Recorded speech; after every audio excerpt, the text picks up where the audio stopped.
Areena.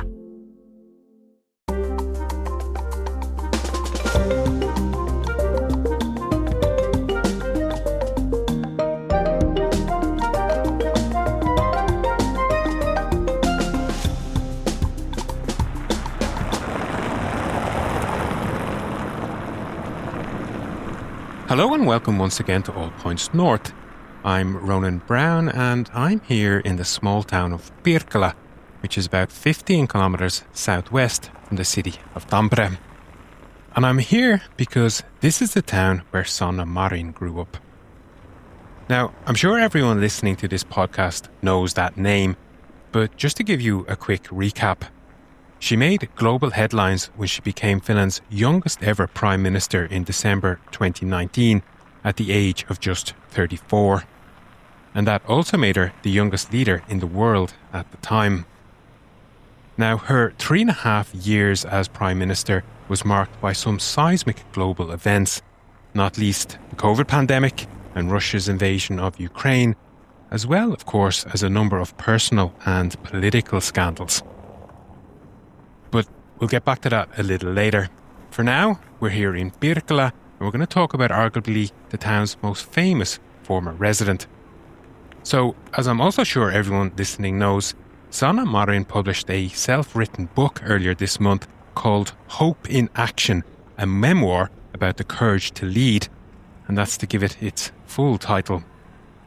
And in the book she writes about growing up here in Pirkkala, about a childhood that she herself describes as being disadvantaged, but how this town and that upbringing instilled in her certain values that she carried into political life. So, in order to find out a little bit more about that, I am on the way to meet up with Taru Tolvanen. She is a childhood friend of Sanna Marin and she currently serves as chair of the town's municipal council. Taru, in fact, represents the Social Democratic Party, the same party that Sanna Marin led when she was Prime Minister. So you could say they've gone from being childhood friends to political allies. So here's Taru on the Pirkkala effect. Sanna is a few years younger than I am, so we sometimes used to play in the forest, and Sanna's friends were our children. Okay. So we were playing families in the forest. Yeah, it was fun. And the forest also always had a great big influence on us and an impact in our everyday life in the school. So like nature and very aware of the meaning of the nature around us. And the importance, yeah. The importance, yes. How would you say opinion in the town is about her? Is opinion split, or are people all the way proud? Well, I think everybody is proud that she is talking about Pirkkala, and it's a good thing for all of us. But of course, Sanna divides opinions, and she has never denied doing that also. Because if you don't, in some way, evoke thinking differently and so on, so you cannot make any change in people. But it divides, of course. Even in Pirkkala? Even in Pirkkala, yes. Okay. Why do you think that she's kind of a divisive person? She isn't afraid to say what she thinks. And sometimes us Finns are. We go about it in a subtle way. We don't say it out loud or straight. So that's different. And I think it's refreshing also. Okay, so I'm back in the studio now. And as Taru mentioned there at the end of that clip, Sanna Marin is a very divisive figure. In fact, I would actually struggle to name anyone in Finnish public life, or at least in my 15 years of living here, who splits public opinion quite the way that she does. However, at the same time, I would also struggle to name any other Finnish person who gets anywhere near the amount of international media attention that Sanna Marin commands. So here at Yle News, we often receive calls from newspapers and from radio stations around the world about some Finland-related topic that's appeared on their radar. So one very good example of this is when Finland is named the world's happiest country, as has happened for the past 8 years in a row. And we also got a lot of calls when Finland was on the path to joining NATO. But during all my time at Yle News, we have received more calls about one particular issue, or should I say one particular person, than I would say compared to all of the other topics combined. And that person is, of course, Sanna Marin. And actually, the phone calls about Sanna began in December 2019, when, as I mentioned earlier, she became Finland's Prime Minister and the youngest political leader in the world at the time. So news outlets around the world and their audiences were very interested to know who she was, where she had come from, and how someone so relatively young could become the Prime Minister of a country. And all of that foreign media interest has remained very high, especially because of the various scandals, or should I say the various storms in various teacups that have littered her time as Finland's Prime Minister. Now, one of the scandals was quite literally a storm in a teacup because it related to how her office claimed back breakfast expenses at her official residence. There was also a failure to self-isolate after being exposed to COVID during the pandemic, as well as some so-called inappropriate photos and videos taken by her friends at Kesäranta, the Prime Minister's official home. But of course, the photos and the videos that really caught the world's attention were those of Sanna Marin dancing with her friends at a party in August 2022. The footage was posted on social media by some of the people at the party, and it ended up going viral and becoming global news. Now, you've no doubt seen the photos and the videos, so I don't think I need to explain them, but we will come back to the discussion around them a little later. For now, though, while I think the dancing videos were an embarrassment for Sanna Marin at the time, it's also fair to say that it significantly raised her profile on a global scale. And on the back of that, she's now written a book, leading to huge media interest in her story once again from literally every corner of the world.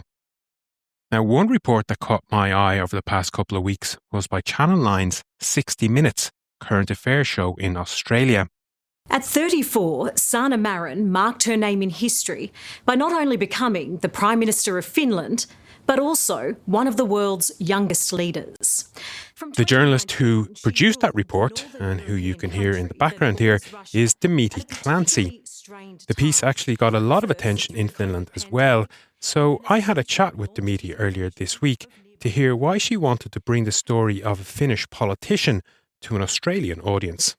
I think with Sanna Marin there's a level of fascination around her, but I found it really interesting as we started to do our research into her and, her prime ministership, because the very things that I think have captivated the world about her age and her gender, are in fact the two things that she didn't want to focus on as Prime Minister.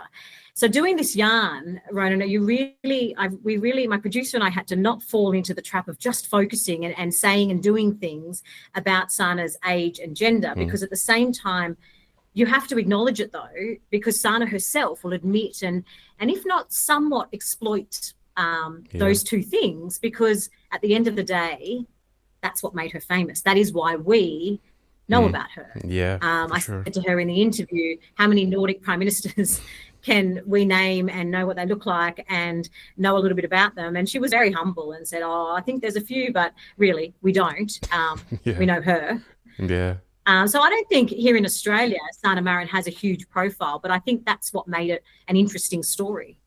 And what has been the reaction in Australia to your report? It was good, because I think a lot of that story, even though it does, touch on the war in Ukraine, a lot of that story is a good story. And I think in today's media and so much around the world, people want to hear stories of people doing well and some good stories. So, I was at a family gathering when that came on, and someone turned to me and said, "Oh God, it's so nice to just see someone impressive and real and to hear a good story." So it was good in that respect. And I think also you don't often hear a politician being vulnerable. Politicians here in Australia are quite guarded. You don't often hear someone, although Sanna was speaking as a private citizen, you don't often hear a prime minister say they can be fragile too, and they're human, and get upset at press conferences and things like that. So I think that just helped to garner that support for her. when it came to being a people person and to being that real. It just supported that I'm real, I will say it how it is. And I think people do relate to that. I think people get sick of politicians standing up and being guarded and being typical politicians. I think that she does break that mold a little bit, and I think that is what resonates. Yeah. But as she will always say, that the work is in her, that the credibility is in her work. Right. Do you think that resonates a little bit more in Australia? Because I have this, impression that Australians appreciate a kind of straight talker and someone who gets to the point. Yeah, absolutely. I mean, we say it how it is in Australia. Right. Yeah. Yeah, and I think we're relaxed and we like people to be real. I think anybody does around the world, but you don't often get that with prime ministers and politicians, and you don't, more of that. And I think that maybe will change over time. And I think that Sanna is actually leading the way in that. And then, I think that she's a good example of that. So I think she's a good example of Finland, if that is reflective of the type of people. So you spent a lot of time with her, I guess, when you were interviewing and everything. What did you think of her? I thought it was good. I liked her. Okay. I liked her, and I'm a busy, working mum as well myself. So I guess there was a little bit of, that you could understand when she's talking about having a big job. Not that I would ever compare anything to the job she had, but it was that realness of, I guess, two mums sitting and having a chin wag. There were certain things that I could relate to about having young kids, and that's kind of that gender equality and that sort of changing, that whole, debate and the focus on women's age and gender and things like that. I could relate to that, as the interviewer. So I think you like to hear that, because I think we need to have more conversations. That's only ever going to change when people have the type of conversations that she's having. And I think that is what also resonates around the world as well, is that she's having conversations that people are afraid to have, or, as she says, men in grey suits running politics. It's different when it's under her. She has these conversations that people, as she would say, need to have, and to change it going forward, and to promote and to garner support for female leadership. So that really resonated with me, and I think it resonated with the audience. And it was, I think she's been regarded here in Australia as impressive. And that was Dimity Clancy there of 60 Minutes Australia. So all of this leaves us with a very intriguing question. How is it that Sanna Marin, arguably the most famous Finnish person in the world today, who has become a symbol, as Dimity said there, of Finnish values such as fairness and equality, how is it possible that she has become such a divisive figure in her home country while also so respected abroad? Well, to try to get an answer to this question, I also spoke this week to Salla Vuorikoski. She heads up the investigative journalism unit at Helsingin Sanomat, and she has in the past written her own book about Sanna Marin called Poikkeuksellinen pääministeri, or An Exceptional Prime Minister. And so first I asked Salla if she had noticed the conflicting ways in which Sanna is viewed domestically and from abroad. When I was writing my own book, I discussed Sanna Marin with many foreigners. I actually traveled to Copenhagen to see Sanna Marin perform there on stage in a conference. And also then I talked to people about Sanna Marin, and it was really lightning to see how people were super surprised about the fact that she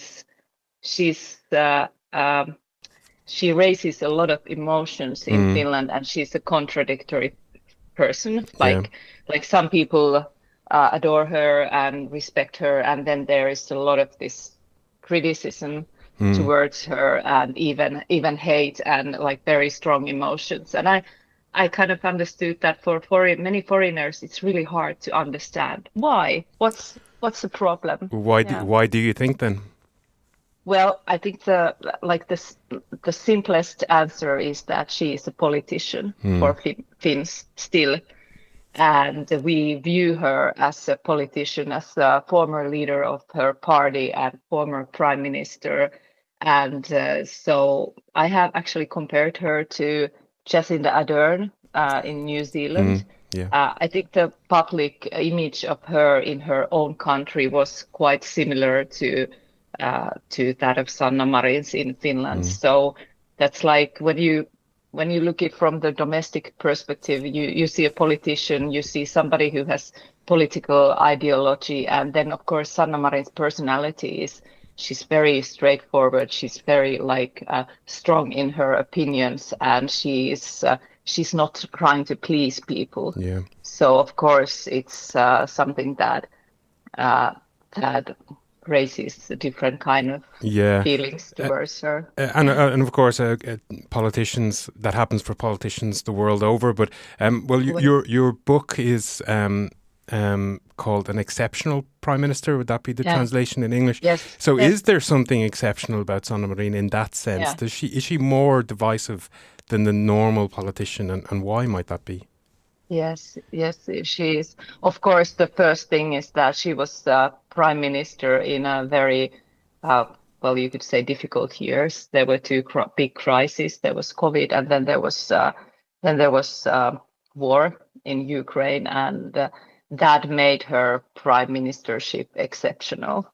The surroundings were not normal, and of course, you have to say that this whole partying scandal and all the scandals around her, that actually I kind of think that the biggest scandal when it comes to this one partying video and what came of it was kind of the factor that made her like international superstar. She probably suffered a lot because of that, and was in a big storm in that way, but that exact actually kind of made her who she is now. She wouldn't be this kind of a superstar abroad as she is now without that.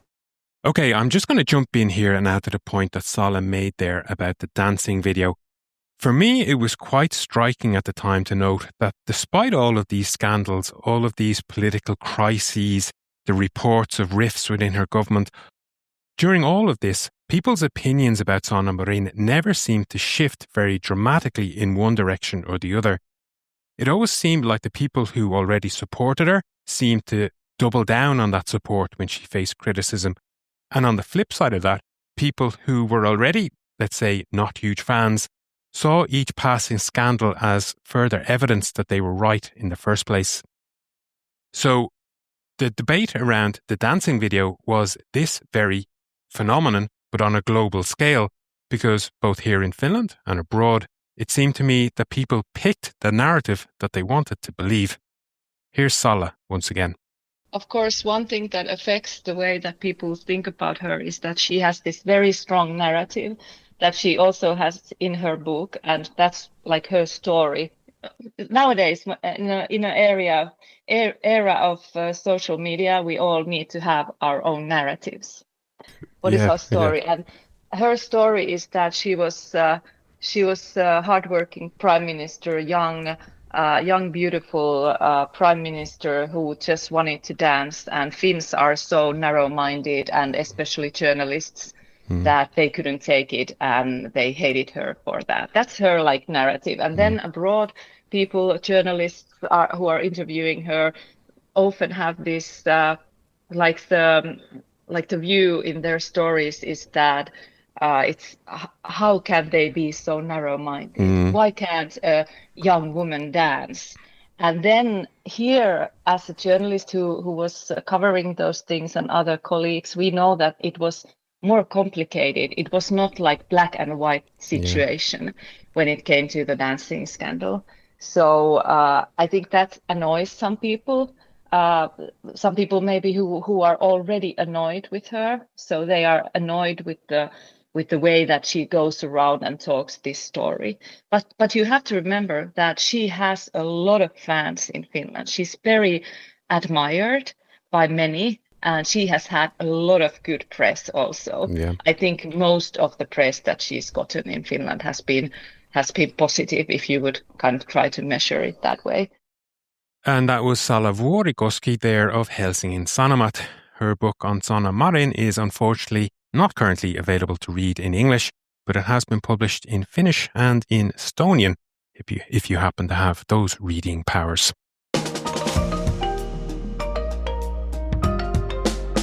Okay, and so all of this brings me back to Sanna Marin's own book, Hope in Action. I was very interested to find out what people who had read the book thought about it. So I put out a call on our Instagram account to hear what people had to say. And the responses we got were overwhelmingly positive. Shweta, for example, wrote in to say that she is an Indian woman who has made Finland her home and that the book had a huge impact on her. Here's Shweta. The book felt honest to me.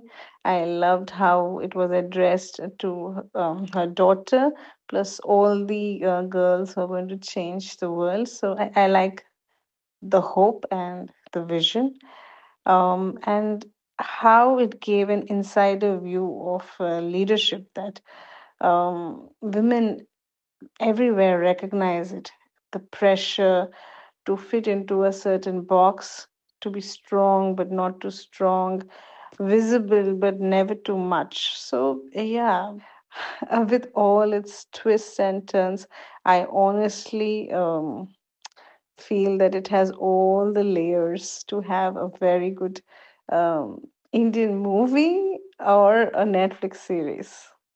I would love to watch it one day. We also heard from Peter, a half Finn, half American, currently living in the US.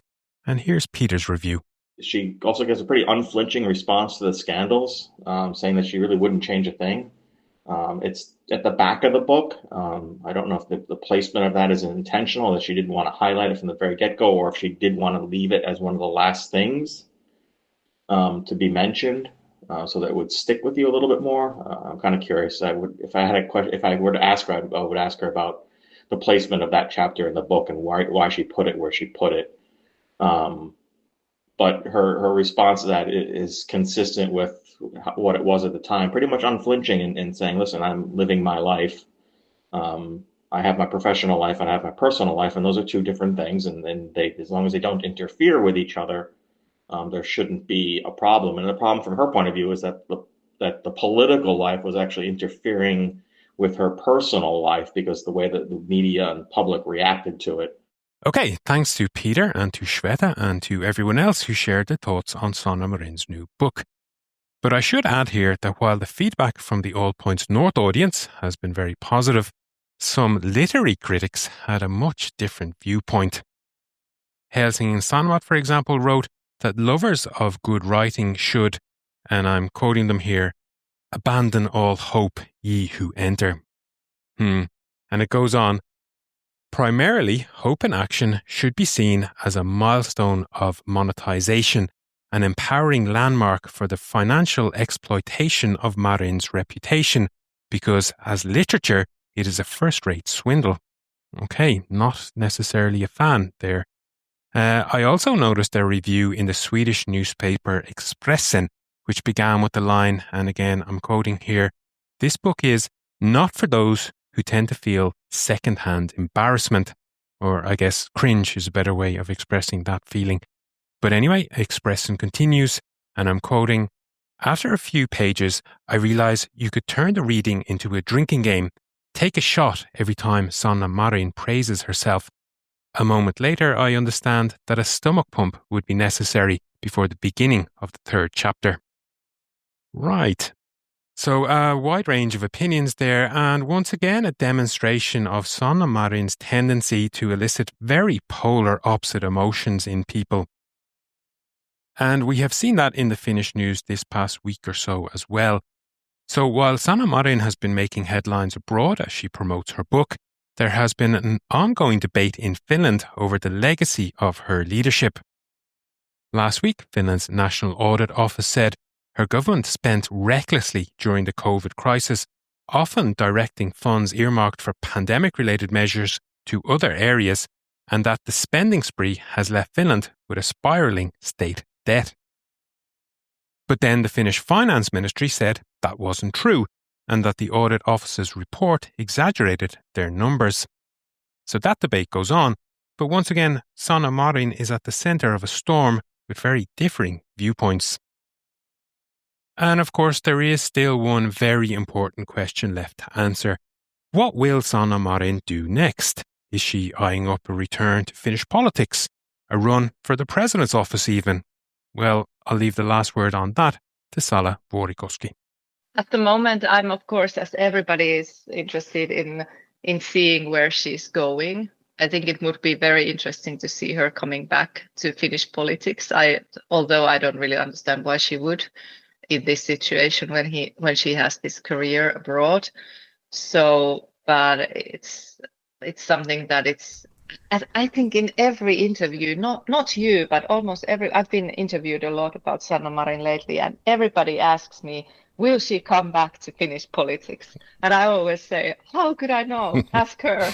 I don't know, but that would be something interesting. And I'm really interested in seeing her on the international stage too. I've been wondering a little because she works in Tony Blair Institute, and her role is to support Moldova and Ukraine, their EU membership. Yeah, exactly. Stuff. Yeah.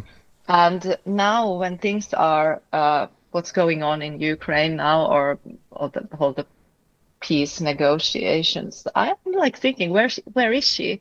Why is she not giving out interviews about the situation all the time? Why is she not more present in the debate about that? That's something that you would expect when you think of her role when it comes to Ukraine and all the stuff that she's been saying, the only way to peace is getting Russia out of Ukraine. Those things. I would like to see her more debating in the. And if you would like to let us know what you think of Sanna Marin, or indeed any other topic of your choosing, you can send us a message or a voice note via WhatsApp to +358 44 421 0909, or you can also send us an email, allpointsnorth@yle.fi. Okay, and now for a quick roundup of what else has been making the headlines in Finland this week. The European Commission has said it will begin taking disciplinary steps over Finland's spiralling state deficit. The process, which is known as the excessive debt procedure, is designed to ensure member states comply with the EU's deficit and debt rules. Here's the Commission's Valdis Dombrovskis. For Finland, we acknowledge the exceptional circumstances that have a major impact on Finnish public finances, namely unfavorable economic situation, as well as urgent need to increase defense spending. However, the deficit in excess of 3% of GDP is not fully explained by the increase in defense spending. The report therefore concludes that the opening of a deficit-based excessive deficit procedure is warranted for Finland. And staying with news of Finland's economic woes, unemployment climbed to 10.3% last month, the highest rate since 2009. There were over 250,000 people out of work in Finland during October, including Juho-Pekka Palomaa, who told news agency Reuters about his plight. Today is my 1000th day of unemployment, so that makes 2.7 years, however you want to put it. So it's quite a long time. I've never been this long unemployed.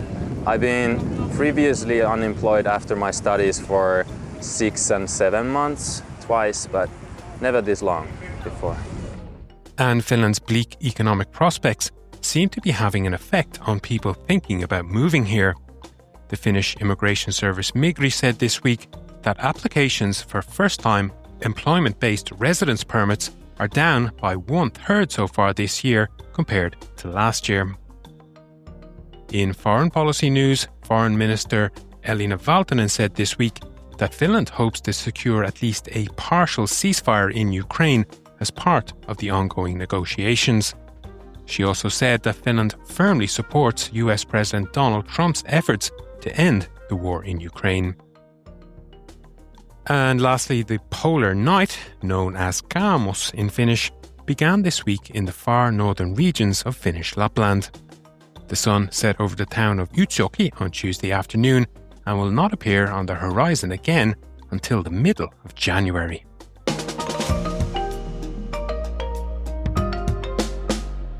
And that's it for another episode of All Points North. If you're looking for something to watch this weekend, I can certainly recommend English chef Rick Steen's journey through India in his quest to find the perfect curry.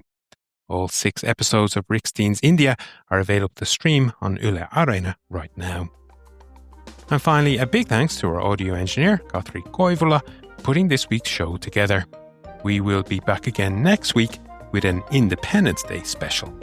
Bye for now.